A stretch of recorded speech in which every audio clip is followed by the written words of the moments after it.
Sir, Bharat को उतना खतरा बाहर वालों से नहीं है जितना इन घर के कैदियों से है सर। कांग्रेस हमेशा से देश को कमजोर करना चाहती रही और सरकार ही नहीं उनकी फौज को कमजोर करती रही। Please, thank you. माननीय गृह मंत्री जी।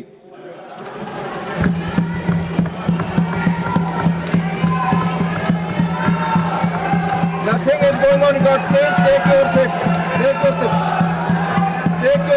No. माननीय गृह मंत्री जी को बोलने दें। क्या? प्लीज। माननीय सभापति जी, please. Let him speak. No. आप अपनी जगह बैठ जाइए, प्लीज। आप please take your seats. Please take your, nothing is going on. No. आप अपनी बात कहेंगे और सरकार का पक्ष नहीं सुनना चाहेंगे। This is not the democratic behave. Please, धोला जी बैठिए। प्लीज आप सब बैठिए। नहीं, प्लीज। मैंने माननीय गृह मंत्री जी को बुलाया बोलने के लिए। प्लीज, प्रमोद जी, एक मिनट। पॉइंट ऑफ ऑर्डर क्या है आपको बताएं। Let them speak. बोलिए, पॉइंट ऑफ ऑर्डर क्या है? माननीय गृह मंत्री जी बोले, उनको पूरा अधिकार है आर्टिकल 75 में बोलने का। तिवारी जी बहिष्कार करने का तय कर आए हो क्या? मैं उससे कहीं कोई आपत्ति नहीं कर रहा। रूल क्या है? रूल एक सदन में प्रधानमंत्री नॉट गोइंग ऑन रिकॉर्ड। ये सामूहिक जिम्मेदारी है, सरकार की सामूहिक जिम्मेदारी है। माननीय गृह मंत्री जी जवाब देंगे। No, please. माननीय गृह मंत्री जी आप बोले। सही नहीं है। Please go back to your seats. Sushmita ji, please go back to your seats. माननीय अध्यक्ष जी, प्लीज। माननीय गृह मंत्री जी बोले। सभापति महोदय, सिर्फ माननीय गृह मंत्री जी की बात हो जाएगी। आपका आचरण असंसदीय है। में पाकिस्तानी आतंकवादियों द्वारा जो नृशंस हमला हुआ और उसके जवाब में भारत सरकार ने और भारत की सेनाओं ने जो मजबूत जवाब पाकिस्तान के आतंकवादी ग्रुप्स को और पाकिस्तान को स्वयं को दिया, ऑपरेशन सिंदूर के माध्यम से, उसका पर सदन में चर्चा पर मैं हिस्सा लेने के लिए खड़ा हूं।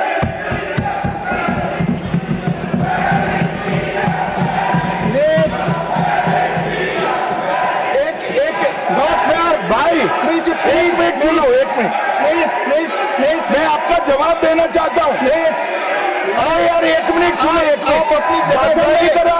प्लीज, दिस इज माननीय अध्यक्ष से पूछ रहे पीएम कहा है, इसका जवाब दे रहा हूं। एक मिनट सुनो भाई, आपकी जो डिमांड है उसी का जवाब दे रहा हूं। माननीय अध्यक्ष जी, पीएम साहब इनकी ऑफिस में ही है। उनको ज्यादा सुनने का शौक है क्या? भाई मेरे से निपट रहा है, काहे को प्रधानमंत्री जी को बुला रहे हो? और तकलीफ होगी। ये समझते नहीं है साहब।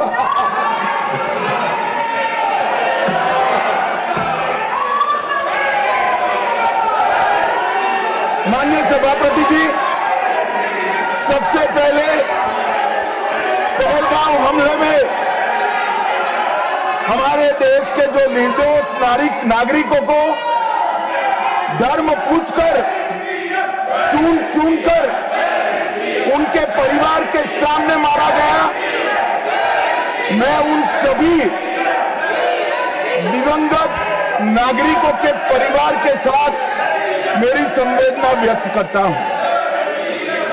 जब ऑपरेशन सिंदूर के बाद पाकिस्तान ने गोलीबारी करी, वो गोलीबारी में कुछ नागरिक हताहत हुए। वो नागरिकों के परिवारजनों के प्रति भी मैं गहरी संवेदना व्यक्त करना चाहता हूं। माननीय अध्यक्ष जी, ऑपरेशन सिंदूर, ऑपरेशन महादेव, ये दोनों के लिए जिन सुरक्षा बलों ने भारत का सम्मान बढ़ाया है, वो सभी को मैं हृदय पूर्वक बहुत बहुत साधुवाद देना चाहता हूं।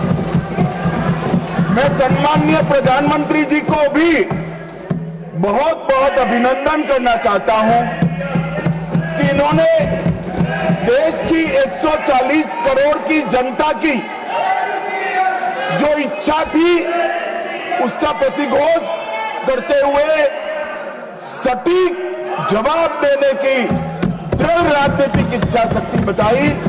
इसके लिए मैं सम्माननीय प्रधानमंत्री जी को भी अभिनंदन करना चाहता हूं। मान्यवर, सबसे पहले मैं ऑपरेशन महादेव के बारे में बताना चाहता हूं। मान्यवर, परसों ही प्लीज कश्मीर में प्लीज आपको माननीय नेता प्रतिपक्ष सबने सुना, ये सही आचरण नहीं है आप सबका। Please go back to your seats. No माननीय गृह मंत्री जी आप बोले। नहीं, खड़गे जी कुछ कहना चाहते हैं तो 1 मिनट के लिए बताने दीजिए। बताएं सर। आप सभी लोग अपनी सीट पर जाए। माननीय एलओपी बोले please go back to your seat. Sir, go back to your seats. First go back to your seats. Mister Gokhale, mister Saket Gokhale, अपनी अपनी सीट पर जाइए। आप अपनी सीट पे नहीं है, please go back to your seat. Manoj ji please go back to your seat. Go back to your seats. Go back to your designated seats, then only available. Yes माननीय डिप्टी चेयरमैन साहब, मैं इसलिए खड़ा हूं, शक्ति सिंह जी तो मैं do not disturb the house. सब सदन के मेंबर्स का ये पहले से ही डिमांड थी कि 16 घंटे चर्चा होने के बाद हमको इस सदन में प्रधानमंत्री आकर प्रकट होकर वो अपनी बातें रखेंगे और समाधान जो भी हमने सवाल उठाए हैं, बहुत से सवाल उनको संबंधित है। ये नहीं कि आप कैपेबल नहीं है रिप्लाई देने के लिए, ये नहीं कहता मैं। हम आपको निपटाएंगे, तुम हमारे को निपटाओ, हम खेल खेलेंगे। लेकिन जिस प्रधानमंत्री यहां रहते हुए भी अगर इस सदन में नहीं आते तो इस सदन का अपमान है। धन्यवाद। नो प्लीज नहीं, ये नहीं हो गया। तो इसीलिए आपकी बात सदन का अपमान करना, सदस्यों का अपमान करना ठीक नहीं है। माननीय गृह मंत्री जी, मैं अभी भाषण नहीं कर रहा हूं। माननीय अध्यक्ष जी, इनके मुद्दे का जवाब दे रहा हूं। अब सुनिए खड़गे साहब, प्लीज लिसन इन प्लीज। मैं आपको माननीय खड़गे जी, मैं आपको इन्फॉर्म करना चाहूंगा, बीएससी मीटिंग में मैंने ऑलरेडी एक्सप्लेन किया था आपके सदस्यों को कि सरकार की ओर से माननीय कोई मंत्री जवाब दे सकता, ये रूलिंग है, आप फोर्स नहीं कर सकते किसी को। प्लीज माननीय गृह मंत्री जी आप बोले। और मान्यवर खड़गे साहब उठा रहे हैं, ज्यादातर महत्वपूर्ण मुद्दों पर कांग्रेस पार्टी खड़गे साहब को बोलने नहीं देती है, पीछे से सारे को खड़े करती है और वो ये मुद्दा उठा रहे हैं।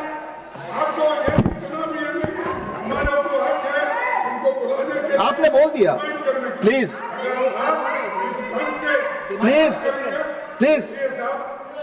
Let him speak. आपको मौका मिला, आपने बोला।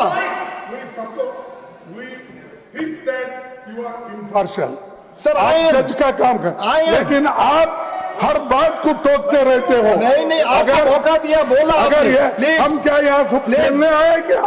आपने को मौका दिया, आपने बोला हमारे पास मैंने भी बताया कि मैंने मीटिंग में क्या स्पष्ट किया जो आपने बात की, प्रधानमंत्री की बात की, इधर आपका स्टेटमेंट इसका काउंटर भी लाया हूं मैं।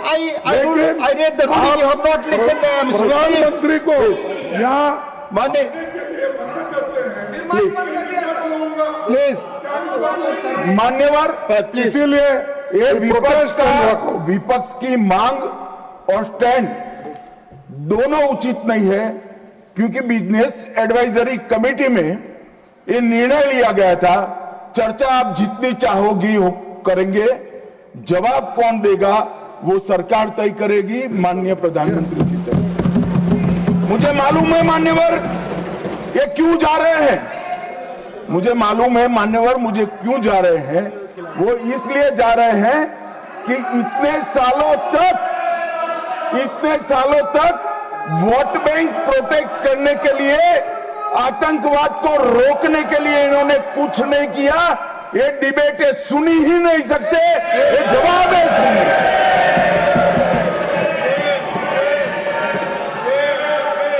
और जब भी ये कह रहे हैं और कोई लीडर ऑपोजिशन होता और बोलता तब तो मैं समझता, खड़गे साहब बोल रहे हैं। ज्यादातर महत्वपूर्ण चर्चाओं में कांग्रेस पार्टी उनके नेता को, लीडर ऑफ ऑपोजिशन को बोलने ही नहीं देती है, और वो मुद्दा उठा रहे हैं कि माननीय प्रधानमंत्री जी जवाब। मान्यवर, मैं सबसे पहले ऑपरेशन महादेव के लिए बताना चाहूंगा। परसों ही बहुत लंबे समय से चल रहे हुए एक ऑपरेशन का अंत आया, और वो ऑपरेशन के तहत 3 आतंकवादी, सुलेमान उर्फे फैजल जट, अफगान और जिब्रान, वो तीनों हमारी सुरक्षा बलों ने इनको मौत के घाट उतारा। मान्यवर, सुलेमान ए श्रेणी का लश्कर तैयबा का कमांडर था। उसने पहलगांव हमले में उसकी ही राइफल से गोलियां चली थी, गगनगिरी में भी उसकी राइफल से गोलियां चली थी, और उसको हमारे सुरक्षा बलों ने कश्मीर छोड़कर पाकिस्तान भागने नहीं दिया। अफगान भी ए ग्रेड का लश्कर तैयबा का कमांडर था, और जिब्रान भी उच्च आला दर्जे का लश्कर तैयबा का आतंकवादी था। मान्यवर, इससे स्पष्ट हो गया है कि ये आतंकवादी हमले में लश्कर तैयबा का हाथ था, इसके इशारे पर ही ये घटना हुई थी। और साहब देखिए, प्रधानमंत्री जी ने सेनाओं को जो हुक्म दिया ऑपरेशन सिंदूर में, मैं बाद में बताऊंगा, उसने लश्कर तैयबा के हेडक्वार्टर को छिन्न विछिन्न कर दिया। इनको भेजने वाले भी मारे गए, और जिन्होंने गोली चलाई थी वो भी मारे गए। एक प्रकार से ऑपरेशन महादेव और ऑपरेशन सिंदूर दो इकट्ठा होता है तो दुनिया के सभी आतंकवादी हमलों में सबसे सटीक, सख्त और त्वरित जवाब माननीय प्रधानमंत्री के नेतृत्व में भारत के सुरक्षा बलों ने दिया। लश्कर तैयबा का आप सभी जानते हैं कि एक प्रतिबंधित संगठन है। कुछ ही समय के बाद इनके एक आउटफिट टीआरएफ ने जिम्मेदारी ली कि हमने ये निर्दोष नागरिकों को मौत के घाट उतारा है। मान्यवर, उसी दिन मैं वहां पहुंच गया था। सुरक्षा रिव्यू की मीटिंग हुई थी, और सुरक्षा रिव्यू की मीटिंग में तय हुआ था कि आप जल्दी से जल्दी इनको पकड़िए, मगर उससे भी जल्दी ये लोग देश छोड़कर पाकिस्तान न भाग जाए इसकी चिंता करिए। इसलिए 100 दिन के बाद भी वो उपलब्ध मिले और मारे गए। मान्यवर, उनके पास से 3 राइफलें बरामद हुई। एक 19 M4 कार्बाइन अमेरिकन राइफल है और 2 AK-47 राइफल मिली। जिस दिन पहलगांव में घटना हुई, हमारे निर्दोष नागरिकों को मारा गया, उस दिन वहां से NIA ने खाली कारतूसों को कब्जे लिया था। इनके मारे जाने के पहले ही वो खाली कारतूसों का फोरेंसिक साइंस लेबोरेटरी में एक प्रकार से इसकी जन्म कुंडली निकाली थी कि कौन सी राइफल से चले हैं। और जब ये मारे गए, इनके पास से भी जो राइफलें मिली, फोरेंसिक साइंस लेबोरेटरी में चंडीगढ़ में रात को फोरेंसिक टेस्टिंग कर 100% मिलान हुआ है कि इन्हीं 3 राइफलों का उपयोग किया गया था, जिसमें से 44 कारतूस AK-19M4 के थे और 25 कारतूस AK-47 राइफल के थे। इसलिए अब कोई बहस भी नहीं बची है, कोई शको शुबह भी नहीं बचा है कि इन्होंने मारा था या नहीं था। NIA ने बहुत विगत जांच करी है मान्यवर, लगभग 1055 लोगों के स्टेटमेंट लिए हैं। इसके आधार पर इनके रेखाचित्र भी बनाए गए। उसके बाद ट्रैकिंग करते हुए 2 दिन जिन्होंने इनको आसरा दिया था, वो ढोंक के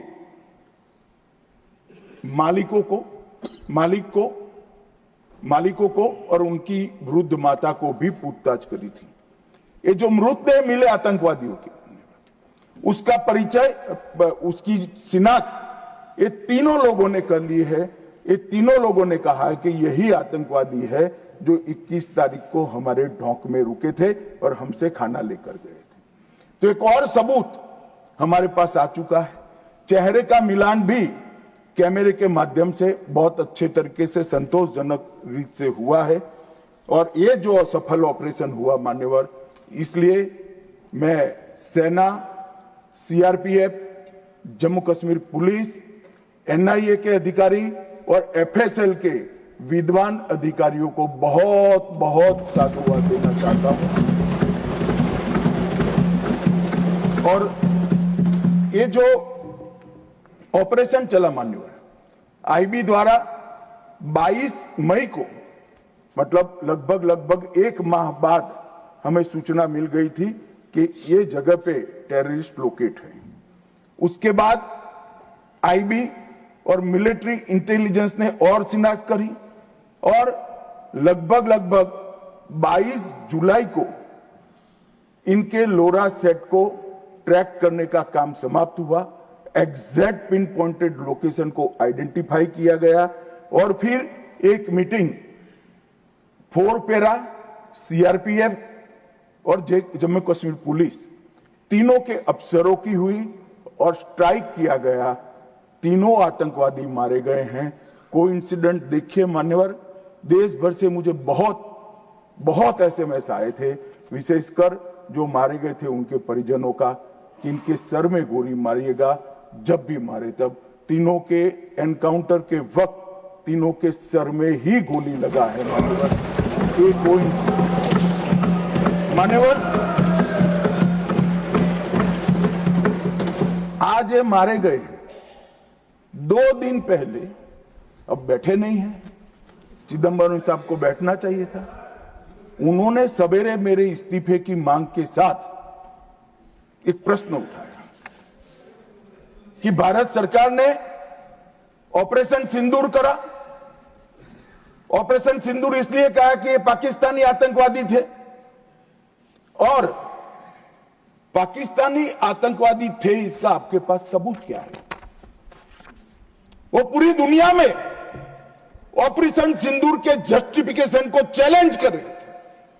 मैं आज इस सदन के माध्यम से श्री चिदंबरम को पूछना चाहता हूं, आप किसको बचाना चाहते थे? पाकिस्तान को, लश्कर तैयबा को, ये आतंकवादियों को? अरे शर्म नहीं आती मान्यवर? और देखिए महादेव करता है तो क्या करता है। जिस दिन सवाल पूछा उसी दिन ये तीनों आतंकवादी ढेर हो गए और जवाब तो घटनाक्रम ने दिया। मगर ये कांग्रेस पार्टी की मानसिकता पूरी दुनिया के सामने चिदंबरम साहब ने उजागर कर दी। हमारी वोट बैंक के लिए हम पाकिस्तान का समर्थन करते हुए भी नहीं डरेंगे। हमारी वोट बैंक के लिए लश्कर तोयबा को बचाने से भी हम नहीं डरेंगे और हमारी वोट बैंक के लिए आतंकवादियों को शेल्टर देते हुए, शाब्दिक शेल्टर देते हुए भी हम नहीं डरेंगे। मान्यवर, ये कांग्रेस की मानसिकता है। और अभी अभी पृथ्वीराज चौहान साहब का इंटरव्यू आ गया। उन्होंने कहा ऑपरेशन का नाम धर्म के आधार पर रखने के अलावा इनको कुछ नहीं आता है। मान्यवर, कांग्रेस पार्टी बैठी नहीं है, उनको मालूम नहीं है हर हर महादेव सिर्फ धर्म का नारा नहीं है। शिवाजी महाराज ने जो मुगलों के खिलाफ लड़ाई लड़ी, स्वतंत्रता की लड़ाई लड़ी और शिवाजी महाराज की सेना का युद्ध घोष था हर हर महादेव। और ये प्रतीक है, ये प्रतीक है हर प्रकार के भारत पर के हमले का, भारत की संप्रभुता पर हमले का और भारत की सीमाओं पर अतिक्रमण के जवाब देने का। और मैं आज यहां से चौहान साहब को भी कहना चाहता हूं कि आप क्या नाम रखना चाहते थे, क्या नाम रखना चाहते, उसका जवाब दीजिए। मान्यवर, ये पूरी चीजों को हिंदू मुस्लिम के दृष्टि से देखते हैं। चौहान साहब का थ्योरी देखे तो आज हमारी सेना के कई सारे हमारी सेना के डिवीजनों का जो नारा है, युद्ध घोष है, कहीं प्रभु रामचंद्र की जय, कहीं जोश बोले सो निहाल सत श्री अकाल है, कहीं जाट बलवान जय भगवान है, क्या सियावर रामचंद्र की जय है, कहीं पर काली माता की जय है। ये सारे उद्घोष आप नहीं स्वीकारते हो, ये भाजपा ने रखे हुए नहीं है मान्यवर। ये हमारी सेना के जवानों से मन से निकलने वाला ये युद्धघोष, इसको हिंदू मुस्लिम के दृष्टि से नहीं देखना चाहिए। और कोई कहता है कि आज ही क्यों मारे गए। अब देखिए साहब, भाई कितना जिंदा रखना चाहते हैं। मैं भी पूछता हूं आज क्यों मारे गए, मैं तो दूसरी सेकंड मार देना चाहता था, मगर इतना सरल नहीं है। जिन ऊंचाइयों पर ये छुपे हैं, जिस प्रकार की निर्जन जगहों पे 22 दिन तक सीआरपीएफ सेना और जम्मू कश्मीर की पुलिस ड्रोन से भेजे हुए खाना खाकर इतनी कठिन परिस्थिति में इनका पीछा कर कर मारा है और आप मुहूर्त पूछ रहे हो। क्योंकि क्यों नहीं मानना है आज? क्योंकि आज राहुल गांधी का भाषण था। इस तरह से नहीं चलता है मान्यवर। पूरे देश की जनता कांग्रेस पार्टी को देख रही है। इनकी प्रायोरिटी देश की सुरक्षा नहीं है, राजनीति है। उनकी प्रायोरिटी आतंकवाद को समाप्त करना नहीं है, अपनी वोट बैंक है।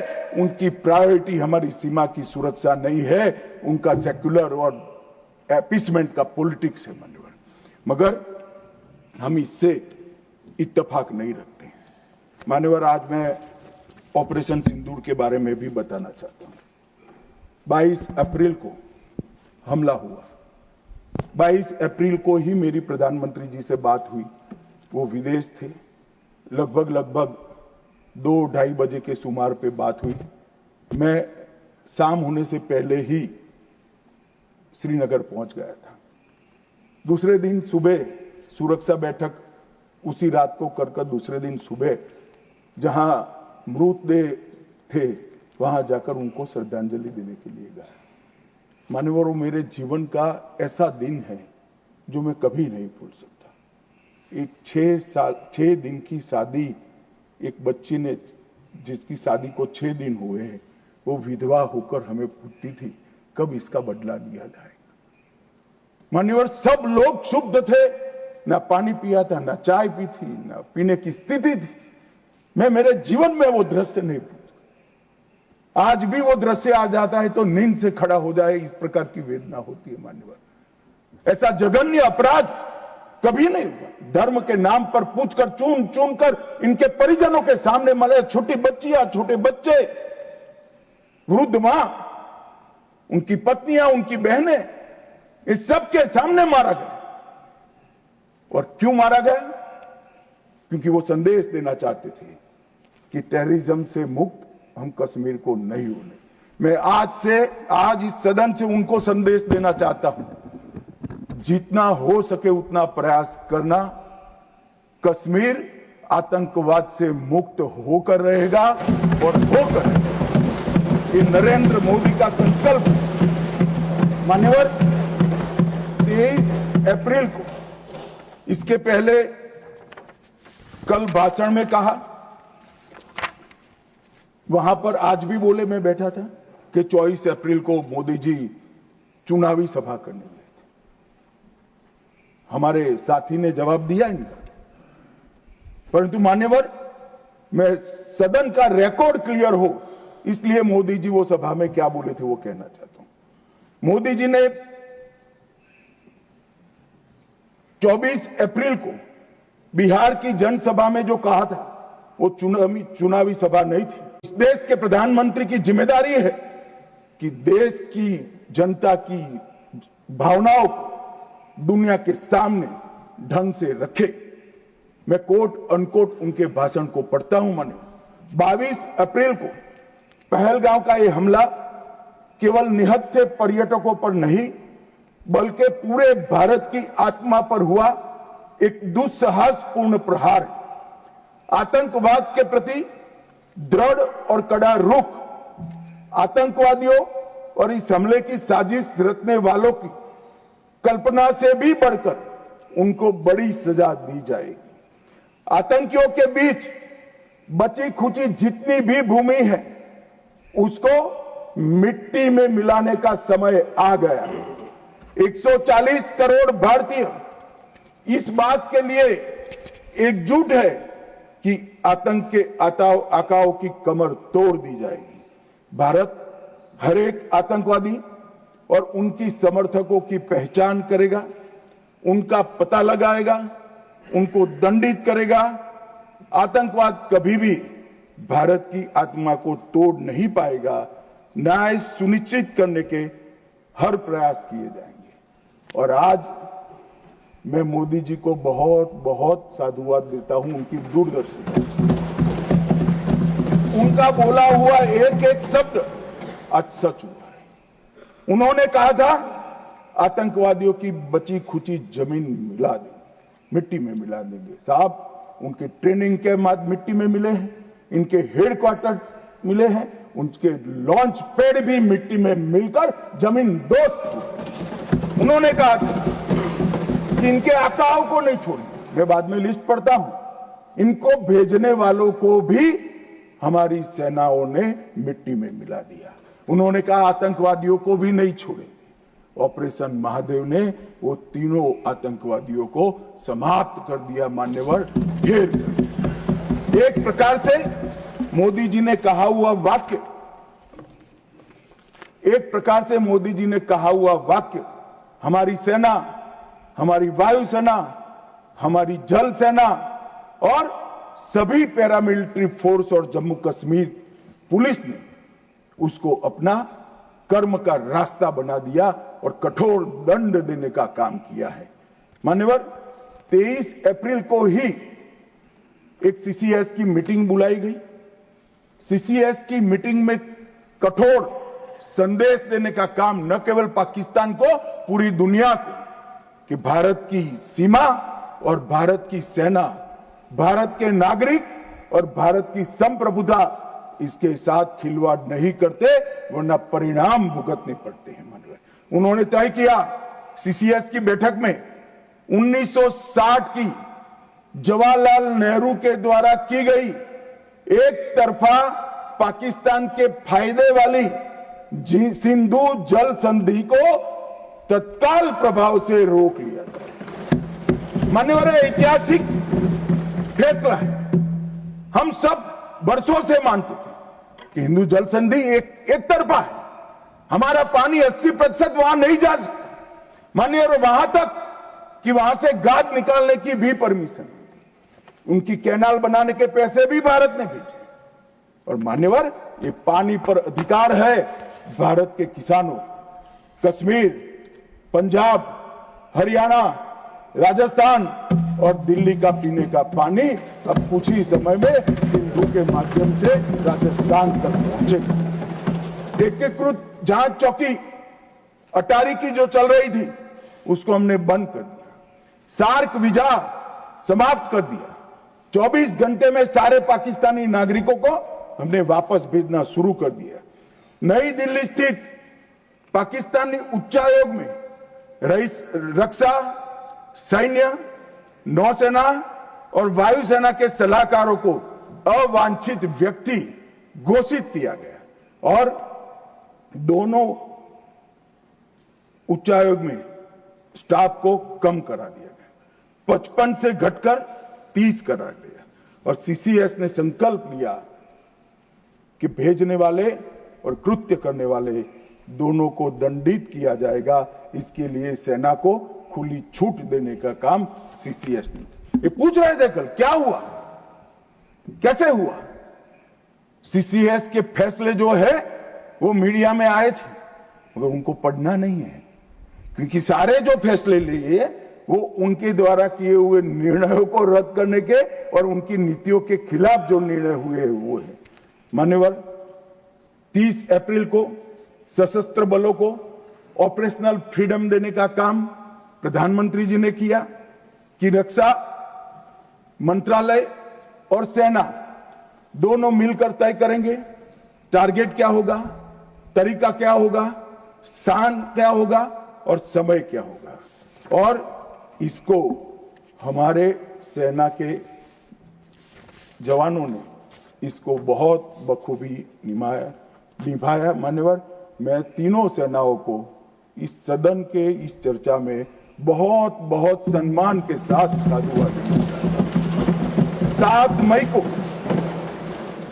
मई को रात को 1:04 पर पाकिस्तान के 9 आतंकी अड्डों को ध्वस्त कर दिया। रक्षा मंत्री जी ने लोकसभा में बताया कम से कम 100 लोग मरे, 100 से ज्यादा मरे मगर कम से कम 100 मरे हैं। और मान्यवर, लश्कर तैयबा, जैसे मोहम्मद और हिजबुल मुजाहिदीन, ये तीनों के हेडक्वार्टर को ध्वस्त करने का काम नरेंद्र मोदी सरकार ने किया, हमारी सेनाओं ने। और मान्यवर, हमने तुरंत ही उनको सूचना दे दी थी। हमने उनको बताया मरकज सुभानअल्लाह बहावलपुर, मरकज तैयबा मुरीद के Mehmoona Joya camp Sialkot, Sarjal camp Sialkot, Sawai Nala camp Muzaffarabad, Syedna Bilal camp Muzaffarabad, Gulpur camp Kotli, Barnala camp Bhimber और अब्बास कैंप कोटली, उसको हमने समाप्त कर दिया है, तोड़ दिया है। और ये हमारे आत्मरक्षा के अधिकारों को उपयोग करते हुए कहा है हमारी कार्यवाही समाप्त हुई है। मैं बाद में आता हूं, ये पाक ऑक्यूपाई कश्मीर क्यों नहीं लिया, ये क्यों नहीं करा, वो क्यों नहीं करा। पहले तो वो सोचते थे कि कुछ ही नहीं होगा, हो गया तो ये क्यों नहीं हुआ। मैं कांग्रेस पार्टी को कहना चाहता हूं, पाक ऑक्यूपाई कश्मीर आपने दिया था मगर लेने का काम भारतीय जनता पार्टी की सरकार ही करेगी और कोई नहीं। मानव, हमने तो हमला किया था आतंकवादी अड्डों पर, उनके हेडक्वार्टर पर, उनके संगठनों पर, उनके ट्रेनिंग कैंप पर, उनके लॉन्चिंग पैड पर, और हमारे आतंकवाद के ऊपर ये हमले को पाकिस्तान अपने पर का हमला समझ बैठा। और उन्होंने 8 मई को अपने रिहायशी इलाकों पर गोलीबारी, हमारे सेना के इंस्टॉलेशन पर मिसाइल छोड़े, ड्रोन फेंके, कोई पहुंच नहीं पाया। मगर नदी की सीमा में गोलीबारी से निर्दोष नागरिक जो घूम रहे थे वो हताहत हुए। मान्यवर, फिर भी भारत ने संयम रखा। उन्होंने गुरुद्वारा तोड़ा, हम कुछ नहीं बोले, उन्होंने मंदिर तोड़ा, कुछ नहीं बोले। भारत ने तय कर लिया कि हम इसका जवाब उनकी रक्षा की क्षमता को क्षीण करने के लिए, कम करने के लिए करें। और इसलिए 9 मई को भारत की सेना ने 11 एयरबेस को ध्वस्त कर दिया, इनके डिफेंस इंस्टॉलेशन और airbase. 8 airbase Nur Khan, Murid, Sargodha, Rafiqui, Rahim Yar Khan, Jacobabad, Sukkur, Bholari, 6 radar system Sukkur, Lahore, Arifwala, Chunian, Jacobabad और नयाचौर, और surface to air guided missiles की सिस्टम लाहौर और ओकारा की। पाकिस्तान ने हमले के बाद मान्यवर लड़ने की स्थिति में ही नहीं था। ये पूछ रहे हैं किसके कहने पर समाधान हुआ, किसके कहने पर समाधान हुआ? किसी के कहने पर समाधान नहीं हुआ। पाकिस्तान घुटनों के बल हमारे डीजीएमओ को फोन किया कि भाई बंद करो। पहले से हमारा मकसद युद्ध का नहीं था, ना पाकिस्तान के अवाम को हम नुकसान करना चाहते थे। मोदी जी ने तुरंत कहा कि अगर पाकिस्तान रोकता है तो रोक लीजिए, और इसको भी राहुल गांधी आगे बढ़ा रहे हैं और पूछ रहे हैं। कुछ लोगों ने आशंका की कि कौन मरा वहां। मान्यवर, उनको मालूम नहीं है। उनके समय में जो जघन्य आपराधिक घटनाएं हुई थी, आतंकवादी घटनाएं हुई थी, वो घटना को घटाने वाले आतंकवादी हमें पूछते थे। मुझे तो कई लोगों ने पूछा कि भाई 90 दिन हुए क्या हुआ, 95 दिन हुए क्या हुआ, रोज 5 फोन आते थे। मगर उनके समय में जो बड़ी बड़ी आतंकवादी वारदातें हुई थी, मुंबई ट्रेन ब्लास्ट से लेकर मुंबई पर हमले की, उसके आरोपी आतंकवादी हमारे ऑपरेशन सिंदूर में मारे गए। मान्यवर, ऑपरेशन सिंदूर। हाफिज मोहम्मद जमील जैसे मोहम्मद का प्रमुख, मौलाना मसूद का बड़ा बहनोई, मुदस्सर खादियान मरकज तैयबा का प्रभारी, मोहम्मद हमजा जमील जैम और ऑपरेटिव मसूद अजहर का भतीजा, मोहम्मद यूनुस अजहर जैसे मोहम्मद का अमीर, मोहम्मद हसन खान जैम ऑपरेटिव, मोहम्मद हसन वो गंभीर रूप से घायल हुए हैं, जैम का वास्तविक प्रमुख अब्दुल मलिक, खालिद अबू अक्स और नोमान मलिक, ये सारे इतने घायल हुए हैं कि अब कुछ कर नहीं सकते। मान्यवर, ये जो हमला हुआ वो उन्होंने इनके दिल पर हमला किया है, आतंकवाद के दिल पर पहली बार प्रहार किया। मान्यवर, पहले भी हमने सर्जिकल स्ट्राइक करी, एयर स्ट्राइक करी। एक प्रकार से सर्जिकल स्ट्राइक और एयर स्ट्राइक दोनों पाक ऑक्यूपाई कश्मीर में थी।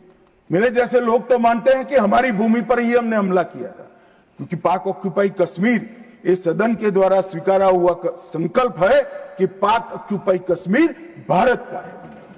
मगर पहली बार पाकिस्तान की सरहद में जाकर हमारी सेना ने पराक्रम दिखाया है और आतंकवादियों के अड्डों को, उनके ट्रेनिंग कैंप को और उनके लॉन्चिंग पैड्स को खत्म करने का काम किया है। मान्यवर, ये चिदंबरम साहब कल भाषण में बोले कि ये नहीं कहा जा सकता कि ऑपरेशन सिंदूर निर्णायक था। चिदंबरम साहब यहां है नहीं, मगर मैं उनको जवाब देना जरूर चाहता हूं कि चिदंबरम साहब, अगर 65 की लड़ाई निर्णायक थी क्या, तो फिर टेररिज्म क्यों फैला? 71 की लड़ाई निर्णायक थी क्या, तो टेररिज्म क्यों फैला? और अनेक बार जो कार्यवाही हुई वो निर्णायक थी क्या? मान्यवर, जब तक दुश्मन या तो डर नहीं जाता या सुधर नहीं जाता, कभी निर्णायक अंत नहीं आएगा। मान्यवर, इतने सालों तक उनको डराने की, दंडित करने की कोई प्रक्रिया ही नहीं हुई। क्यों डरेंगे वो? हम तो डोजियर पर डोजियर भेजते रहे, कभी उनको जवाब नहीं दिया। नरेंद्र मोदी ने जवाब दिया। मान्यवर, सर्जिकल स्ट्राइक करी, एयर स्ट्राइक करी और ऑपरेशन सिंदूर, खौफ पैदा हो गया है। मुझे मालूम नहीं, मेरे पास सूचना नहीं, रात को भी जग जाते होंगे, स्वप्न में हमारी मिसाइल से दिखाई पड़ती होगी। ये डर से ही शांति होती है, ये सुधरने वाले लोग नहीं है मान्यवर। मगर चिदंबरम साहब कहते हैं कि आतंकी पाकिस्तान से आए थे, इसका सबूत क्या है? चिदंबरम साहब, सबूत तो हमारी एजेंसियों ने ढूंढ लिया। अब आप क्या बोले थे, इस पर क्या बोलना चाहते हैं? मान्यवर, इनके चिदंबरम जी के कार्यकाल में ही अफजल गुरी की फांसी जब तक वो गृह मंत्री नहीं गए नहीं हुई। मान्यवर, बंबई का हमला, बंबई के हमले के बाद आज ये दिग्विजय सिंह चले गए हैं, उन्होंने कहा है तो आरएसएस ने कराया था। मान्यवर, ये क्या बोल रहे हैं? किसके लिए बोल रहे हैं? किसको बचा रहे हैं? क्या कहना चाहते हैं? और हिंदू टेरर का सगुफा किसने छोड़ा? मैं आज दुनिया के सामने, देश की जनता के सामने गर्व से कहता हूं कि हिंदू कभी टेररिस्ट नहीं हो सकता। हम कभी टेररिस्ट नहीं हो सकते। क्या कहना चाहते हैं? फर्जी टाइप के केस बनाए, एक भी केस अदालत में नहीं टिका। देशभक्त संगठनों पर आरोप लगाए आपने, सिर्फ आपकी छिछोरी राजनीति के लिए, क्षुल्लक फायदे के लिए। और फिर क्या कर लिया? फिर भी हार गए। हारे तो ना। और अब हर रोज कह रहे हैं कि आप हमेशा है नहीं, आप हमेशा नहीं रहेंगे, आप हमेशा का तो मुझे मालूम नहीं साहब। मैं 61 का हुआ हूं, 14 से 30 साल तक भारतीय जनता पार्टी की ही सरकार रहने वाली है। मैं चिदंबरम साहब को कहना चाहता हूं, आप डाल दो, भारतीय जनता पार्टी की सरकार में जीने 30 साल तक भारतीय जनता पार्टी की सरकार रहेगी। मान्यवर, मैं 2015 में बोला था हमारी उड़ीसा कार्यकारिणी में, भुवनेश्वर कार्यकारिणी में। अब ये 5 साल गिन लो तो 15 तो हो ही गए, और 15 भी हो जाएंगे। मान्यवर, भारतीय सेना के लिए कभी भी इन्होंने तैयारियां नहीं की। चीन के कई जवानों ने चीन की लड़ाई के बाद लिखा, हमारे पास बंदूक छोड़िए, कारतूस छोड़िए, नमक, चीनी और माचिस भी उपलब्ध नहीं थी। घनघोर ठंड में पहनने के लिए हमारे लिए ठंड के कपड़े भी नहीं थे। मान्यवर, आज वही सेना ब्रह्मोस से लैस है, आकाश उनके मिसाइलों को तोड़ देता है मान्यवर। और पाकिस्तान की पूरी एयर डिफेंस सिस्टम हमारी सेना आधे घंटे में उसको मलबे में बदल कर रख देती है मान्यवर। ये नरेंद्र मोदी के शासन में, मोदी जी के शासन में 11 साल में परिवर्तन, गोली नहीं बना पाते थे। मैं बाद में बताता हूं, लाखों करोड़ों का सामान हम बना रहे हैं, विदेश में भेज रहे हैं, एक्सपोर्ट कर रहे हैं। हमारी सेना का काफी सारा कई सारी चीजें हमने ब्लैकलिस्ट कर दी, इंपोर्ट नहीं कर सकते। और R&D के लिए एक बहुत बड़ा इकोसिस्टम बनाने का काम देश के प्रधानमंत्री नरेंद्र मोदी ने किया है। सेना और पूरे देश को मोदी जी की ये पहल पर, आत्मनिर्भर भारत के गर्व पर, और हमारे सेना के जवानों का हथियार उनको ऐसा देना चाहिए, इस बात की चिंता पर देश और सेना मोदी जी पर गर्व कर सकती है। मान्यवर, हमने जो नमक, चीनी और माचिस नहीं थी, ऐसी सेना से 11 साल में 22 मिनट में ही आतंकवादियों का काम तमाम कर देने वाली, तकनीक से सज्ज, वीर, सटीक इंफॉर्मेशन वाली और बताए हुए लक्ष्यों को पूरा करने वाली सेना का मान्यवर निर्माण किया है। मान्यवर, ये हमला, कल्पना कर लीजिए, कांग्रेस के राज में हुआ होता तो क्या होता। अभी तो भाजपा सरकार है, एनडीए सरकार है, मोदी जी प्रधानमंत्री हैं, तीनों ने क्लीन चिट देने में 100 दिन लगा दिए। अगर कांग्रेस की सरकार होती तो पाकिस्तान को तुरंत क्लीन चिट मिल जाएगा। रक्षा मंत्रालय की जगह विदेश मंत्रालय काम करता, रातों रात जेरॉक्स मशीनों पर डोजियर तैयार होते, डोजियर वहां भेजते थे और फिर चर्चा करते शर्म अल शेख में, और कुछ नहीं करते साहब। और ये हमें सवाल पूछ रहे, कोई अधिकार नहीं है कांग्रेस पार्टी को, भारतीय जनता पार्टी को आतंकवाद के बारे में सवाल पूछने का। मान्यवर, इस देश के अंदर आतंकवाद फैला, पनपा, बढ़ा, तो इसका एकमात्र कारण कांग्रेस की सरकारों की लचर और तुष्टीकरण से युक्त वोट बैंक की राजनीति रही है। मान्यवर, और आज हमारा सौभाग्य है कि एक ऐसा नेतृत्व है जो ब्रह्मोस मिसाइल्स भेजता है, डोजियर नहीं भेजता है। मान्यवर, और नेतृत्व सम्मानीय मोदी। मान्यवर, ये संघर्ष विराम के लिए भी कई सारे कह रहे हैं। मैंने कल सुना रहा, पीओके क्यों नहीं लेंगे, इतना उछल उछल कर बोलते थे। और यहां पर काफी विद्वान लोग बैठे हैं, इनको कुछ संसद की मर्यादा, संसद में बात करने का तरीका, मतलब वास्तविक चीजें बोलने की पद्धति कुछ नहीं सिखाते। मान्यवर, मैं आज पूरे देश के सामने बात करना चाहता हूं। मान्यवर, ऑपरेशन सिंदूर युद्ध नहीं था। यूएन चार्टर के अनुच्छेद 51 के चैप्टर 7 के तहत हमने आत्मरक्षा के लिए बल प्रयोग का जो हमारा अधिकार है उसको उपयोग किया था। 22 अप्रैल को पहलगाम में आतंकवादियों ने जो हमला किया, हमारे निहत्थे नागरिकों को मारा, और इसके जवाब में आतंकवादियों की पूरी इकोसिस्टम तोड़ने का हमारा अधिकार है, जो विश्व के सभी देशों ने हमारे अधिकारों को स्वीकारा है। वो अधिकार का हमने उपयोग किया था। और जब पाकिस्तान ने ही कहा कि हमें संघर्ष नहीं करना है, तब हमने इसको स्वीकारा। और कहते थे, मैं बाद में बताऊंगा मान्यवर, वो हमें कहने लगे कि भाई क्यों करा, ये ले लेते, वो ले लेते।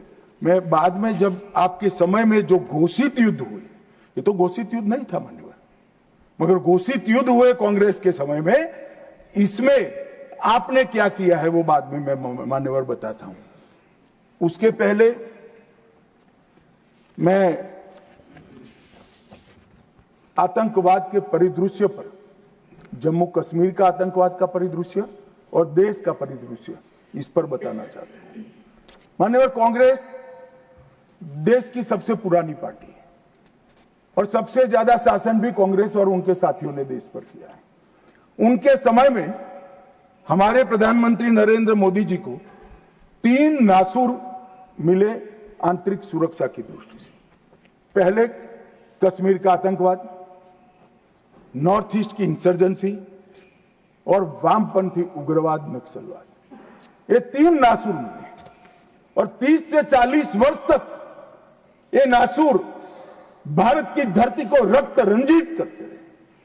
न जाने कितने लाल हमारे सेना के, सीआरपीएफ के, बीएसएफ के, सीआईएसएफ के मारे जाते रहे, शहीद पर शहीद।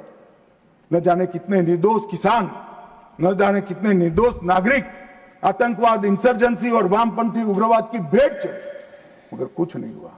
आज मैं कहना चाहता हूं मान्यवर, कश्मीर के उग्रवाद के बारे में बाद में आता हूं। नॉर्थ ईस्ट इंसर्जेंसी और वामपंथी उग्रवाद दोनों क्षेत्र में हिंसा में 75% की कमी लाने का काम नरेंद्र मोदी। मैं इस पर बहुत ज्यादा बोलना नहीं चाहता क्योंकि आज ये विषय नहीं है, परंतु कश्मीर के अंदर जो आतंकवाद था वो मैं इस पर जरूर बोलना चाहता हूं। मान्यवर, इसका कारण क्या था, इसके कारण के मूल में जाना चाहिए। जब से कश्मीर का सृजन हुआ, धारा 370 बनाई गई। किसने बनाई? कांग्रेस पार्टी ने बनाई। इसका समर्थन और इतने लंबे समय तक किसने चला? कांग्रेस ने चला है। मान्यवर, इसका स्वरूप क्या था? धारा 370 और 35 से क्या कहती?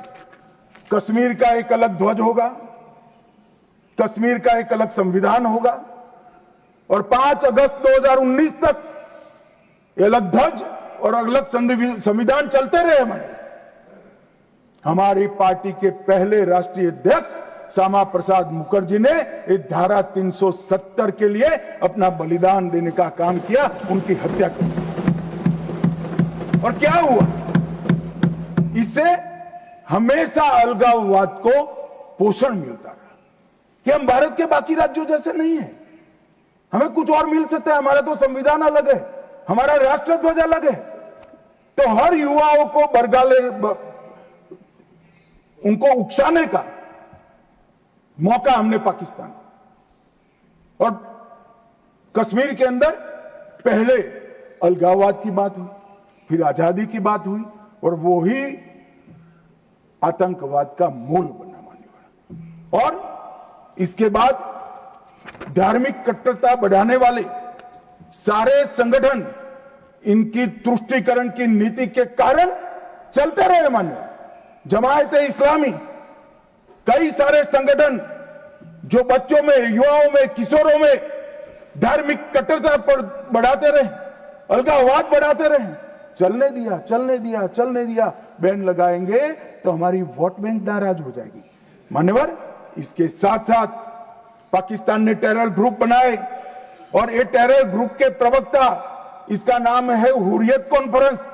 हर टेरर ग्रुप ने अपना एक ग्रुप, सिविलियन ग्रुप बनाया, इसके साथ चर्चा करते रहे, और उनके परिणाम स्वरूप यहां आतंकवाद बढ़ता गया। मान्यवर, मैं आज स्वर्गीय शम्मी कपूर को भी कोट करना चाहता हूं। शम्मी कपूर जी, मैं पार्टी का अध्यक्ष था तब मिलने आए थे।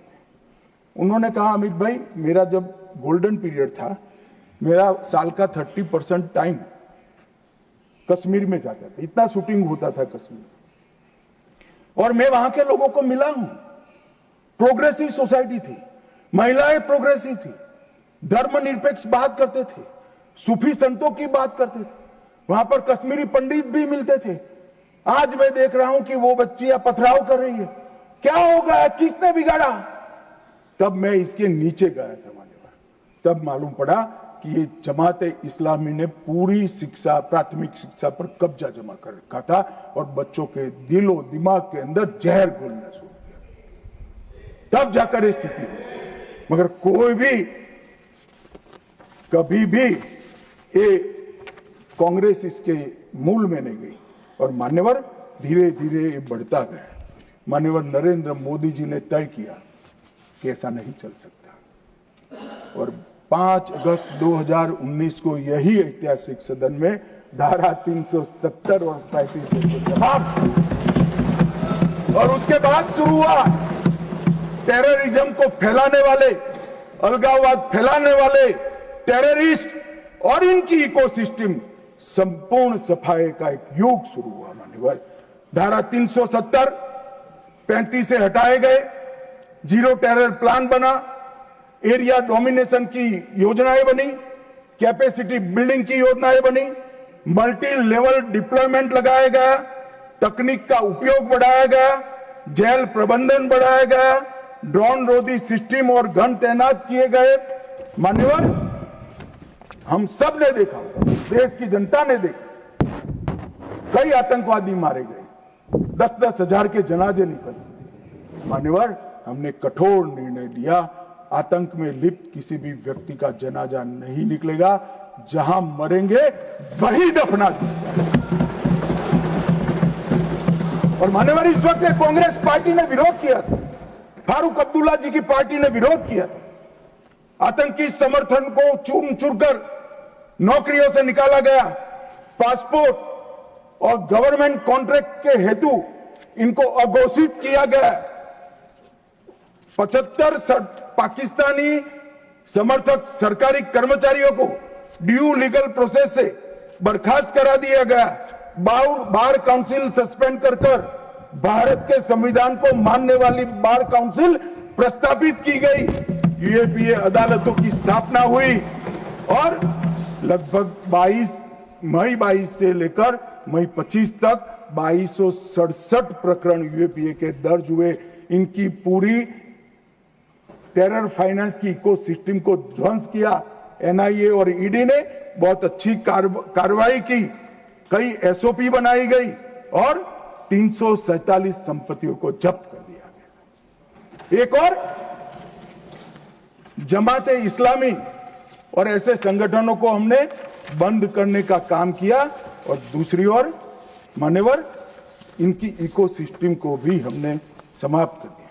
मैं आज इस सदन के रिकॉर्ड के लिए बैन किए हुए संगठनों का लिस्ट पढ़ना चाहता हूं। द रेजिस्टेंस फ्रंट टीआरएफ जिसने घटना करी थी, people's anti fascist front, Tehreek ul Mujahideen, Jamaat ul Mujahideen, Jammu Kashmir Ghaznavi force, Khalistan tiger force, हिब्ज ut Tahrir, Jamaat-e Islami, Jammu Kashmir liberation front, Jammu Kashmir democratic freedom party, Muslim league Jammu Kashmir, Tehreek-e Hurriyat, Muslim conference सुमजी group, Jammu Kashmir national front, Jammu Kashmir people front league, Jammu Kashmir people's league, Jammu Kashmir Ittehad Musalman Awami action committee और इसके साथ साथ सिख फॉर जस्टिस और पीएफआई को भी हमने बैन कर दिया। और मान्यवर परिणाम क्या हुआ? परिणाम ये हुआ 2010 में 10 से 15 की एवरेज ऑर्गेनाइज टाउन पिल्टिंग, हमने भी दृश्य देखे हुए जो समूह कपूर ने चिंता की थी। छोटी छोटी बच्चियां पथराव करती थी। 2564 सालाना होते थे। 2564 पथराव की घटना हुई।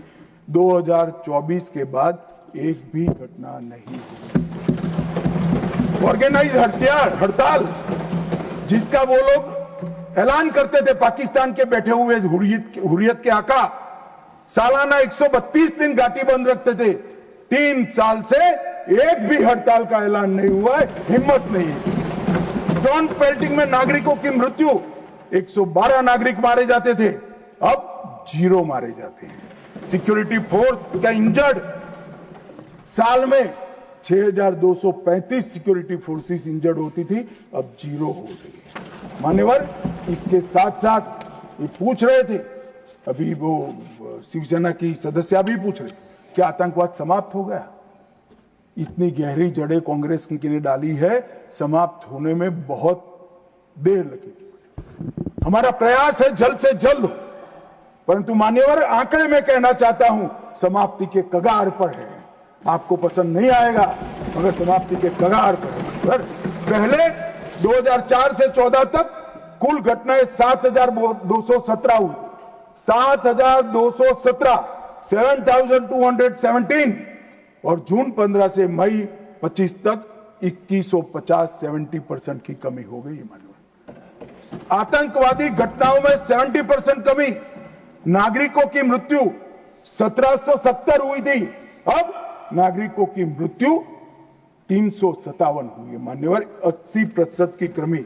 और सिक्योरिटी फोर्सेस 1060 मारे गए थे, अब 542 मारे गए हैं। मान्यवर 49% की कमी। मान्यवर इसके साथ साथ हमने कश्मीर के अंदर ढेर सारा काम किया है। मान्यवर लगभग 59,000 करोड़ की 53 परियोजनाएं, चिनाब पर विश्व का सबसे बड़ा पुल बना, 8.5 किलोमीटर लंबी बनिहाल सुरंग बनी, उधमपुर श्रीनगर बारामुल्ला तक रेल पहुंची, जोजिला सुरंग और बनिहाल सुरंग बने, रोजगारी का सृजन 63,000 लोगों का हुआ। जम्मू देश का पहला शहर बना जहां IIM, IIT और एम्स तीनों संस्थान वहां पर है। मान्यवर पहला शहर। लगभग ऐसी स्थिति कश्मीर में भी तीनों प्रोग्रेस पर है। 40,000 नौकरियां दी, विस्थापितों को प्रतिनिधित्व दिया। कश्मीर विस्थापित कश्मीर पंडितों के 2 सदस्यों का नामांकन करने का कानून लेकर आए। और सबसे बड़ी बात मान्यवर, हमने भारत के संविधान का झंडा कश्मीर में फहराने का काम। ये पूछते हैं क्या हुआ? पहले 3 परिवारों तक राजनीति थी, ना पंच था, ना सरपंच था, ना तहसील पंचायत थी, ना जिला पंचायत। आज जम्मू कश्मीर में 34,260 जनप्रतिनिधि चुने हुए जम्मू कश्मीर के नागरिकों की सेवा कर। मान्यवर पहले चुनाव होते थे। मुझे एक सेना के रिटायर्ड जनरल मिले, बाद में मैं बताता हूं। उन्होंने कहा अमित भाई हमारा काम तो मुख्य सुरक्षा का नहीं था, वो तो भगवान भरोसे थी। सबसे बड़ा काम फर्जी वोटिंग करना। कराते थी प्रशासन, हम इनकार करते थे, कई लोगों को मेमो दिए गए, फिर भी हम अड़े रहते थे। 3%, 4% वोटिंग होती थी। आज नरेंद्र मोदी के शासन में जिला पंचायत के चुनाव में 98.3%। जनरल इलेक्शन में अब तक का सबसे ज्यादा वोटिंग आजादी से। ये बताता है वहां लोकतंत्र प्रस्थापित हो रहा है मान्यवर। और 63% हुआ और 1000 करोड़ से रुपये से ज्यादा पैसा पंचायतों को सीधा देने का काम किया। मगर मान्यवर एक क्यों हुआ, मैं आज पूरे सदन को बताना चाहता हूं। मैं भी इस बात को कभी उजागर नहीं किया, मगर मुझे लगता है मौका भी है और दस्तूर भी है। जब से प्रधानमंत्री जी प्रधानमंत्री की कुर्सी संभाले, तब से उनके दिलो दिमाग पर कश्मीर की शांति का भूत था। अहरनिश सुधर। मान्यवर 2015 में पार्टी का अध्यक्ष बना। मोदी जी ने मुझे जनरल सिन्हा के घर पर भेजा। जनरल सिन्हा जो कई साल तक कश्मीर में सेवा की, नॉर्थ ईस्ट में भी सेवा की, एनसीआर में रहते थे। मैं 3 दिन उनके घर पर बैठा, उन्होंने पूरी डिटेल बताई। फिर कश्मीर से जुड़े हुए 25 लोगों की अलग अलग सूची दी। इनके साथ मैंने घंटों चर्चा की थी और मोदी जी ने भी अनेक लोगों को बुलाकर चर्चा की। अगर मोदी जी करते हैं वो बताते नहीं, मगर मुझे कुछ तो मालूम है, क्योंकि काफी सरपंच को मिले थे, इनकी मिनट्स मेरे पास आई थी। पार्टी की दृष्टि से युवाओं से मिले थे, धार्मिक नेताओं से मिले थे, जम्मू के लोगों को मिले, घाटी के लोगों को मिले और नेशनल कॉन्फ्रेंस के एमपीओ को भी मिले थे। और ढेर सारा मंथन 2014 से चलता था। वो मंथन अंत में कश्मीर के अंदर, आज मैं विश्वास के साथ कह रहा हूं साहब, आतंकवाद समाप्ति के कगार पर है। आतंकवाद समाप्ति के कगार पर। एक जमाना था कि पाकिस्तान को आतंकवादी पाकिस्तान से भेजने ही नहीं पड़ते, हमारे कश्मीर के युवा हाथ में हथियार उठा लेते। मगर आज मैं 6 माह का रिकॉर्ड इस सदन को बताता हूं। 6 माह में आतंकवादी संगठनों में एक भी कश्मीरी युवा की भर्ती नहीं हुई है और जो मारे जा रहे हैं वो सारे पाकिस्तान। क्योंकि जम्मू कश्मीर के अवाम ने मोदी जी की नीतियों को स्वीकारा है। पहले कभी नहीं हुआ था कि आतंकवादी कोई बड़ा कृत्य करते थे, घाटी में इसका विरोध होता है। मैं आज घाटी की जनता को, जम्मू की जनता को बहुत बहुत साधुवाद देना चाहता हूं। एक भी गांव ऐसा नहीं था घाटी का जहां ये पहलगाम हमले का विरोध नहीं। और जब तिरंगा घर पर फहराने की बात होती है, जिनके बच्चे आतंकवाद की भेंट चढ़ गए, वो मां बाप भी तिरंगा फहराते हैं।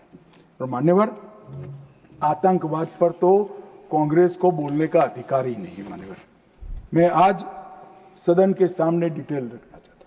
अटल जी की सरकार ने निर्णय किया था कि आतंकवाद को समाप्त करें। काफी मंथन हुआ। मंथन के बाद तय हुआ कि मजबूत कानूनी संरचना खड़ी करनी पड़ेगी जिससे इनको सजा कराई। कानूनी संरचना खड़ी करने के लिए पोटा का कानून लाना, ये कांग्रेस पार्टी ने विरोध किया। मैं आज वो है नहीं, मगर पूछना चाहता हूं, पोटा का कानून का विरोध किसको बचाने के लिए किया था? खैर, उन्होंने तो विरोध किया, राज्यसभा में गिर गया। अटल जी का संकल्प मजबूत था, भाजपा का संकल्प मजबूत था। पोटा कानून संयुक्त सेशन में पारित कर दिया गया और पोटा का कानून आया, इसका अमल शुरू। मान्यवर, एक कांग्रेस पार्टी ने इसके घोषणा पत्र में लिखा कि हम पहली कैबिनेट में पोटा का कानून रद्द कर देंगे। अब मैं तो कई बार ऐसा सोच ही नहीं सकता, तो मुझे लगा ये झूठ मूठ का वादा कर रहे। और मान्यवर देखिए, पहली कैबिनेट में ही इन्होंने पोटा के कानून को रद्द कर दिया। और ये कांग्रेस टेररिस्ट की बात करी, टेररिज्म की बात करी। आप तो उसका पोषण करने वाली पार्टी हो। मान्यवर, इसके बाद क्या हुआ? 2005 में रामलल्ला के टेंट पर हमला हुआ। मंदिर उस वक्त नहीं बना था। मुंबई लोकल ट्रेन में 7 धमाके हुए, 187 लोग मारे गए। डोडा में हमले हुए, 34 हिंदू मारे गए। हैदराबाद में धमाके हुए, 44 लोग मारे गए। 2005 रामलला का टेंट, 2006 मुंबई ट्रेन, डोडा 2006, 2007 2 बम धमाके हैदराबाद में, 44 लोग मारे गए। 7 यूपी में धमाके हुए, 13 लोग मारे गए। 8 रामपुर सीआरपीएफ कैंप पर हमला हुआ, 2008 आर्मी के काफिले पर हमला हुआ, 10 नागरिक मारे गए। 2008 आतंकी हमला हुआ, 246 लोग मारे गए। 2008 जयपुर में 8 बम धमाके, 2008 अहमदाबाद में 21 बम धमाके, 2008 दिल्ली में 5 बम धमाके, 2010 जर्मन बेकरी बम धमाका, 2010 वाराणसी में बम धमाका, 2011 मुंबई में बम धमाका, 3 लोग मारे गए। एक भी वर्ष खाली नहीं गए मन में।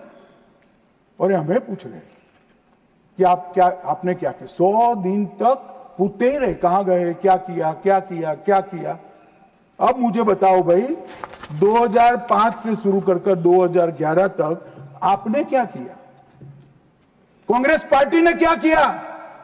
कौन से कानून लाए, कौन से कदम उठाए, और कब जाकर पाकिस्तान पर सर्जिकल स्ट्राइक, एयर स्ट्राइक और ऑपरेशन सिंदूर का आपने प्रयोग किया? ये जवाब कांग्रेस पार्टी को, देश की जनता को देना पड़ेगा। मान्यवर, 54 जगह पे देश के अलग अलग हिस्सों में 609 नागरिक मारे गए। और मैं आज गर्व से देश के गृह मंत्री के नाते उच्च सदन में कहता हूं, मोदी जी के राज में पूरे देश में कश्मीर छोड़कर कहीं पर भी टेररिस्ट घटना नहीं। और कश्मीर में भी हुई, उरी में हुई, हमने सर्जिकल स्ट्राइक कर चेताया। पुलवामा में हुई, एयर स्ट्राइक कर और चेताया। अब नहीं सुधरते हैं, दुम टेढ़ी की टेढ़ी है, हम क्या कर सकते हैं? पहलगांव में करा मान्यवर, घर में घुसकर पटचड्डे उड़ाने का काम हमारी सेना।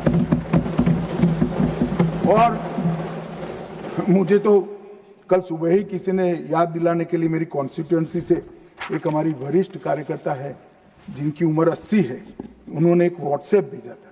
उन्होंने कहा, अमित जरूर बोलना। अब मैं इतनी वरिष्ठ कार्यकर्ता की भावना को टाल नहीं सकता मान्यवर। उन्होंने एक व्हाट्सएप में वीडियो भेजा जिनमें सोनिया गांधी जी के घर से दौड़ते दौड़ते सलमान खुर्शीद जी आंसुओं से लहस बाहर आते।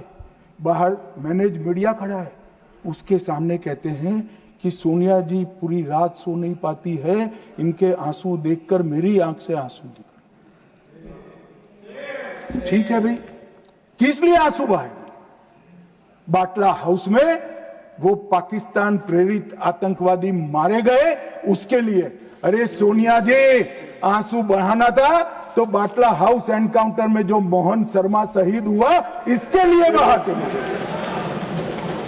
आप किसको प्रोटेक्ट करें? मगर वोट बैंक का एक खेल। मुझे पूछते रहे साहब, 90 दिन तक भाग गए, आप क्या कर रहे हो? 25 दिन हो गए, 35 दिन हो गए, 40 दिन हो गए, सिंदूर इसका जवाब नहीं, आतंकवादी कहां गए? चलो भाई, ये तो भाजपा सरकार, सेना ने ठोक दिया, सीआरपीएफ ने ठोक दिया, हो गया हमारे काम। अब मैं पूछना चाहता हूं, दाऊद इब्राहिम जिसने मुंबई में सीरियल धमाके गए, किसके राज में भागे मान्यवर? कांग्रेस के राज में। सैयद सलाउद्दीन किसके राज में भागा? कांग्रेस के राज में। टाइगर मेमन किसके राज में भागा? कांग्रेस के। अनीस इब्राहिम किसके राज में भागा? रियाज भटकल किसके राज में भागा? कांग्रेस। इकबाल भटकर किसके राज में भागा? मिर्जा सादाब किसके राज में भागे? और इसका हिसाब कौन देगा? उनको मालूम था देना पड़ेगा साहब, इसलिए बहिष्कार करते। वो स्वयं भागे, आतंकवादियों को भगाया और वो भी भाग गए। और हमने मान्यवर 11 साल में यूएपीए में 2019 में अमेंडमेंट किया। इसके तहत, अमेंडमेंट के तहत 57 लोगों को आतंकवादी घोषित किया है। एनआईए का अमेंडमेंट किया, देश के बाहर जांच करने के हमने अधिकार लिए। एनएसए का हमने सख्त उपयोग किया, 370 को बैन किया, निरस्त कर दिया, पीएफआई को बैन किया, मैक को मजबूत किया, ICJS का हमने स्थापना किया, नफीस का स्थापना किया, PMLA से टेरर फाइनेंसिंग को रोक दिया और नेट ग्रिड से माध्यम से पूरे देश के आतंकी संगठनों को एक कंप्यूटर की क्लिक पर लाकर रख दिया। मान्यवर, हमने पूरी इकोसिस्टम तैयार करी। और मान्यवर, ये जो कह रहे हैं, कल पूछ रहे थे कैसे आते हैं, मान्यवर मैं फिर से कहना चाहता हूं कि इतनी कठिन सरहद, कई जगह सुरंगें बनाते हैं और बना सकते हैं। मान्यवर, इसको रोकने के हम तकनीकी उपाय कर रहे हैं, कुछ समय में ही हो जाएगा। मगर कुछ नाले ऐसे हैं मान्यवर, वहां इतना बहाव होता है, वहां कोई चौकी नहीं लग सकती, चौकी बह जाएगी। वो घुस रहे हैं, मगर उन्होंने क्या स्टैंड लिया था? राहुल गांधी ने कहा, जब 2011 में हमला हुआ, उन्होंने कहा सभी आतंकी हमलों को रोकना संभव नहीं है। जवाहरलाल नेहरू ने कहा घुसपैठियों को कोई रोक ही नहीं सकता। मैं मानता हूं कि अभी भी पाकिस्तान कुछ आतंकी हमले कर पा रहा है, अभी भी कुछ घुसपैठ होती है, काफी कम हुआ है मान्यवर। मैं जिम्मेदारी के साथ बोलने वाला आदमी हूं, देश की जनता सुन रही है, काफी कुछ कम हुआ है, मगर हम कभी ऐसे हथियार नहीं डालते। मैं आज सदन के सामने कहना चाहता हूं, घुसपैठ और आतंकवादी घटनाओं को समाप्त करने के लिए नरेंद्र मोदी सरकार कृत निश्चयी दृढ़ता के साथ हमारा। मान्यवर, कल राहुल गांधी जी का मैंने स्टेटमेंट सुना, चीन के लिए प्रधानमंत्री क्यों नहीं बोलते, चीन के लिए नहीं बोलते, चीन के लिए नहीं बोलते। अब ये उनके सीनियर लोग हैं, उनका कोई ट्यूशन व्यूशन भी नहीं रखते। मान्यवर, कैसे बोलना चाहिए, क्या बोलना चाहिए, कुछ बोलते ही रहते हैं। मगर आपने जब चीन की लड़ाई समाप्त हुई तब क्या किया था? चीन की लड़ाई समाप्त हुई तब हमारा 38,000 वर्ग किलोमीटर हिस्सा चीन को अक्साई चीन का देने का काम कांग्रेस पार्टी और आपके नाना जवाहरलाल नेहरू ने किया था। मान्यवर, 1955 में देश में बहुत कम लोग जानते, और ये पूछ रहे हैं कि कल मुझे कहने लगे झूठ बोल रहे हैं, मैं आज चीज भी लेकर आया। मैं selected works of Jawaharlal Nehru series volume 29 पृष्ठ 231 पढ़ रहा हूं, जो नेहरू जी ने स्वयं संकलन करा है। इसके लेखक जवाहरलाल नेहरू स्वयं है। अनौपचारिक रूप से संयुक्त राज्य अमेरिका की ओर से सुझाव दिया गया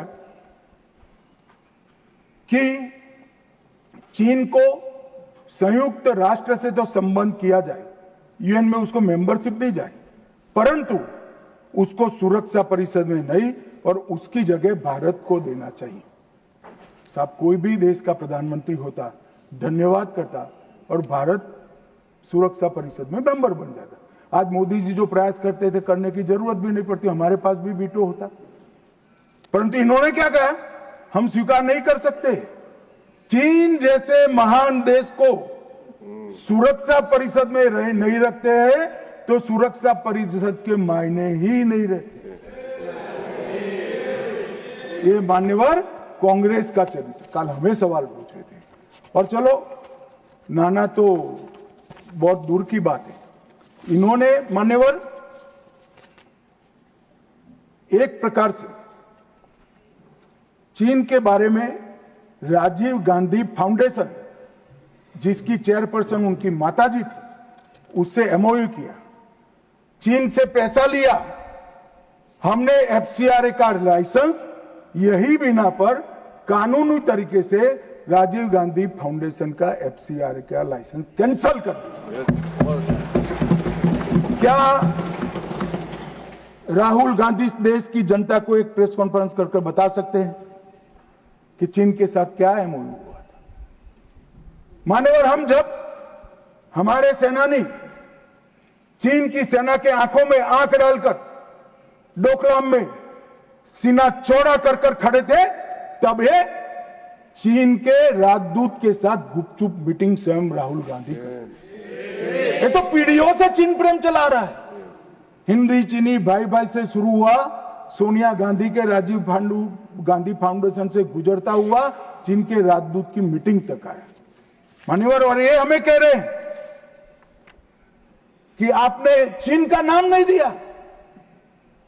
अरे भाई, जब देना है तब देंगे। और हमारे विदेश मंत्री ने बहुत मजबूती के साथ इसका जवाब दिया। हर चीज प्रधानमंत्री को बोलने की जरूरत नहीं है, मगर आप देश की जनता को बताओ जरा, क्या एमओयू हुआ था, कितना पैसा लिया गया, चीन के राजदूत के साथ युद्ध की स्थिति में कैसे बात कर सकते हो? और आप प्रतिपक्ष के नेता हो, 38,000 स्क्वायर किलोमीटर भूमि चली गई, और साहब इरिस्पॉन्सिबिलिटी देखे, कहते हैं वहां घास का तिनका भी नहीं उगता। अब नेहरू जी का सर मेरे जैसा था साहब, तो हमारे महावीर त्यागी थे, उन्होंने कहा कि साहब आपके सर पर भी एक बाल नहीं है क्या, इसको चीन बेच दे। क्या रिस्पॉन्सिबिलिटी है, कितने इरिस्पॉन्सिबल जवाब हो। और अभी संधि की बात करें मान्यवर, मैं 71 के युद्ध में हमारा विजय हुआ, इंदिरा जी प्रधानमंत्री थी, बहुत अच्छा काम हुआ, विजय हुआ। 93,000 पाकिस्तान के सैनिक युद्धबंदी थे। 93,000 पाकिस्तानी सैनिकों को शिमला समझौते में लौटा दिया। पाक ऑक्यूपाई कश्मीर नहीं मांगा। अगर उस वक्त इंदिरा गांधी, इस देश की दिवंगत प्रधानमंत्री जी, पाक ऑक्यूपाई कश्मीर लिखवा लेती, तो आज आतंकवाद देश में आ ही नहीं सकता था। मान्यवर, पाक ऑक्यूपाई कश्मीर भी आ जाता। मान्यवर, इसके साथ साथ हमारा 15,000 वर्ग किलोमीटर क्षेत्र हमारे कब्जे में था पाकिस्तान, वो भी दे दिया। पाकिस्तान के 93,000 युद्धबंदियों को दे दिया, हमारे सिर्फ 54 पकड़े गए थे, वो वापिस नहीं आए। आज भी इनके परिवारजन उनकी राह देख। मान्यवर, क्या संवेदनशीलता है, क्या समझौता किया आपने। और साहब, जनरल मानेकशॉ, जिनको 71 युद्ध का आर्किटेक्ट कहा जाता है, उन्होंने एक इंटरव्यू में कहा था, जनरल मानेकशॉ के इंटरव्यू में कहते हैं, शिमला में भुट्टो ने भारत के नेतृत्व को मूर्ख बनाया। वो इंटरव्यू अंग्रेजी में, इसलिए मैं कोट अनकोट पढ़ा था। I told her, into bracket उन्होंने छापा है Indira Gandhi, that I told her that he, into bracket Bhutto, I told her that he has made monkey out of you. और ये हमें पूछ रहे संधि क्या, हमने तो युद्ध ही घोषित नहीं करा था, संधि किस चीज की भी। हमारा एक लिमिटेड एग्रेशन था, टेररिज्म पर हमारा हमला था, और हमारे आत्मरक्षा के अधिकार का उपयोग करते हुए, और हमें पूछ रहे हैं। चिंता मत करो राहुल गांधी, पाक ऑक्यूपाई कश्मीर की चिंता है ना, भारतीय जनता पार्टी ही ला देगी पाक ऑक्यूपाई। आप नहीं ला पाए, कांग्रेस पार्टी नहीं ला पाई, हमें लाए। और मान्यवर, पाक ऑक्यूपाई कश्मीर छोड़िए, पाकिस्तान की रचना ही कांग्रेस पार्टी ने की थी। मैं कम से कम इतना तो जिम्मेदारी के साथ कह सकता, मैं उस वक्त निर्णायक स्थिति में होता तो भारत माता के टुकड़े कभी सिग्नेचर नहीं करता। उम्र हो गई थी, जल्दी थी, प्रधानमंत्री बनना था, देश के टुकड़े टुकड़े कर दिए, आज तक देश पछता रहा है। मान्यवर, आतंकवाद के मुद्दों पर अंतर्राष्ट्रीय मंचों में हमारी देश की फजीहत कर, मुंबई अटैक के बाद शर्म अल शेख सम्मेलन हुआ, जिसको पूरी दुनिया की डिप्लोमेसी में बलूचिस्तान ब्लंडर के नाम से जानते हैं। उसमें प्रस्ताव किया कि दोनों देश आतंकवाद के शिकार हैं। अब भला दुनिया में कोई पाकिस्तान को आतंकवाद का शिकार कह सकता है क्या? लोग हमारे मरे हैं, जवान हमारे मरे हैं, और आपने उनको पाकिस्तान को सर्टिफिकेट दे दिया। मान्यवर, और भारत पाकिस्तान के आधिकारिक बयान में भी बलूचिस्तान का जिक्र किया। इनका आंतरिक मामला था, हमारा कोई लेन देन नहीं है। बलूचिस्तान में जो घटनाएं हो रही, मनमोहन सिंह स्वीकार कर आए, और उसके बाद में उन्होंने कहा कि टेरर की घटना और वार्ता, उसके बीच में कोई रिलेशनशिप नहीं। भगवान भला करे, देश की जनता का नरेंद्र मोदी को प्रधानमंत्री बनाया, वो चीज को नरेंद्र मोदी ने समाप्त कर दी। जब तक टेररिज्म नहीं रुकता है, वार्ता नहीं हो सकती। मान्यवर, आज ये लोग जो बोल रहे हैं, विदेश नीति पर सवाल उठा रहे हैं, मैं उनको कहना चाहता हूं कि मोदी जी को G20 कई सारे देशों को मिला है। राजीव गांधी फाउंडेशन में एक स्टडी करा दो, हर देश में हुआ G20 और भारत में हुआ G20। हर देश की राजधानी में जाता है। मोदी जी G20 को हर राज्य में ले गए। हमारी संस्कृति, हमारी क्षमताएं, हमारा पावर, हमारा लोकतंत्र पूरी दुनिया के सामने रखने का काम नरेंद्र मोदी ने किया और पूरी दुनिया स्वीकार कर रही है कि पूरे अब तक के G20 सम्मेलन में सबसे सफल G20 सम्मेलन है। और मान्यवर, इसीलिए पूरी दुनिया में कई सारे राष्ट्राध्यक्ष है। मान्यवर, किसी भी देश के राष्ट्राध्यक्ष को 27 देशों का सर्वोच्च नागरिक सम्मान मिला। और ये विदेश नीति की बात है। 27 देश अपने सर्वोच्च नागरिक सम्मान से नरेंद्र मोदी को सम्मानित करते हैं। भाई साहब, ये सम्मान नरेंद्र मोदी जी का नहीं है, भारत के प्रधानमंत्री का है, भारत की 140 मोदी जी ने देश को सम्मान दिला है, देश की 140 करोड़ जनता को गौरवान्वित किया है। तो मोदी जी का नेतृत्व जो है, भावुक नहीं है। भावुक नेतृत्व होता है, वो रोने भी लगता है, कई बार शकम भी हो जाता है। मोदी जी का नेतृत्व संवेदनशील भी है, निर्णायक भी है और दृढ़ भी है। मैंने देखा है कोरोना 370 ऑपरेशन सिंदूर, ये सारा छोड़ दो। कोरोना में मैंने देखा है इससे बड़ी आफत इस सहस्त्राब्दी में भारत पर नहीं आई। अड़ीग होकर अपने रास्ते पर चलते रहे और जब कोरोना समाप्त हुआ, पूरी दुनिया ने कहा सबसे अच्छा प्रबंधन भारत ने किया। और उसका कारण जब ढूंढा गया, मैं भी स्टडी करने वाले कुछ लोगों को मिला था मान्यवर, जब कारण पूछा गया, स्टडी किया गया, तो सबने कहा कि पूरे विश्व में कोरोना के सामने सरकारें लड़ती थी, हमारे यहाँ प्रधानमंत्री, भारत सरकार, राज्य सरकार और 140 करोड़ लोग एक साथ कोरोना के सामने लड़ते थे। मजाक उड़ाते, घंटी बजाने से कोरोना चला जाएगा, दिया जलाने से चला जाएगा, कर्फ्यू करने से अपने आप चला जाएगा। उनको मालूम नहीं था, जनता के मन में जागरूकता लाते थे। और जब, मुझे तो ठीक याद है, मोदी जी ने टीम गठित की टीका बनाने के लिए, तब जयराम रमेश जी, नाम मत लीजिए, रिकॉर्ड पर मत लीजिएगा, तब कांग्रेस वाले इनका मजाक करते थे कि भारत टीका बना लेगा। मान्यवर, सबसे पहले टीका बनाने वाले देशों में भारत है और इसी के कारण हम बचे थे। मान्यवर, 11 साल में समग्र दुनिया ने भारत की क्षमता को स्वीकारा है। भारत 11वें नंबर से चौथी सबसे बड़ी अर्थव्यवस्था बना। जीडीपी हमारा 4.19 ट्रिलियन हो, $1 ट्रिलियन की डिजिटल अर्थव्यवस्था बनी।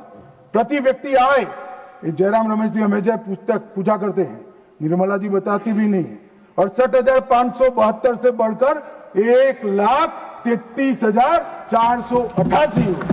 मान्यवर, राष्ट्रीय राजमार्ग का नेटवर्क 60% बढ़ा, 159 ऑपरेशनल एयरपोर्ट है, 31 लेकर मोदी जी ने इनिंग शुरू करा था, अभी समाप्त नहीं हुआ। 136 वंदे भारत ट्रेन है, 1500 ट्रेन अमृत स्टेशन योजना के तहत विकसित हो रहे हैं। 97% से अधिक भारतीय रेल का विद्युतीकरण हो चुका है। भारत दुनिया का सबसे बड़ा मोबाइल फोन उत्पादक देश बनने के कगार पर है। भारत तीसरा सबसे बड़ा स्टार्टअप इकोसिस्टम बन चुका है। मोदी सरकार में 118 यूनिकॉर्न बने। रक्षा क्षेत्र में हमारा उत्पादन 1.27 लाख करोड़ हुआ और निर्यात 21,000 करोड़ हुआ। विश्व का सबसे बड़ा पुल भारत में है। विश्व का सबसे लंबा पुल भारत में है। देश का सबसे लंबी अटल सेतु भारत में बनी। भारत का पहला वर्टिकल लिफ्ट रेल पुल मोदी जी के समय में हुआ और सबसे बड़ा एनएच भी मोदी जी के समय में बना। और सबसे बड़ी उपलब्धि कई पीढ़ियों से गरीबी जिनको दस रही थी मान्यवर, 60 करोड़ लोगों को घर में बिजली, गैस, शौचालय, शुद्ध पीने का पानी, 5 किलो अनाज और 5 लाख तक का इलाज देने का काम। ये नहीं समझ रहे।